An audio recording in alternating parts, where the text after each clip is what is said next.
பிதாவாகிய தேவனாலும் கர்த்தராகிய இயேசு கிறிஸ்துவினாலும் உங்களுக்கு கிருபையும் சமாதானமும் உண்டாவதாக. லூக்கா 20ஆம் அதிகாரம் 25ஆம் வசனத்தில் இயேசு சொல்கிறார், ராயனுடையதை ராயனுக்கும் தேவனுடையதை தேவனுக்கும் செலுத்துங்கள். ராயன் என்பவன் உலகத்திலே ஒரு சிறு பகுதியை ஆளக்கூடியவன். உதாரணமாய் ராஜா என்று வைத்துக் கொள்வோம், சில அரசாங்கம் என்று வைத்துக் கொள்வோம்.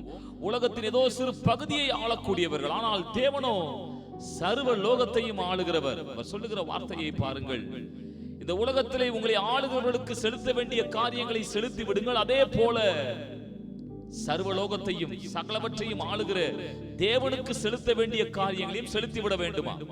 இந்த உலகத்திலே பாருங்கள், நாம் சரியாக அரசாங்கத்துக்கு, இந்த உலகத்திலே அதிகாரத்துக்கு செலுத்த வேண்டிய காரியங்களை செலுத்தி விடுகிறோம். அதே போலத்தான் அருமையான தேவனுடைய ஜனங்களே, உங்களையும் என்னையும் படைத்தவர், நம்மை ரட்சித்தவர், நம்மிலே முழுவதும் அன்பு கூறுகிற நம்முடைய ஆண்டவருக்கு செலுத்த வேண்டிய காரியங்கள். ஆம், அவரை நாம் துதிக்க வேண்டும், அவரை ஆராதிக்க வேண்டும், ஆம், அவருடைய சமூகத்திலே ஜெபிக்க வேண்டும். எல்லாவற்றுக்கும் மேலாக அவருக்கென்று ஆத்துமாக்களை ஆதாயம் செய்ய வேண்டும், அவருக்கு செலுத்த வேண்டிய காரியங்களை செலுத்திவிட வேண்டும். ஆம், இந்த வார்த்தையின்படியே கர்த்தர் உங்களையும் என்னையும் ஆசீர்வதிப்பாராக. ஆமென்.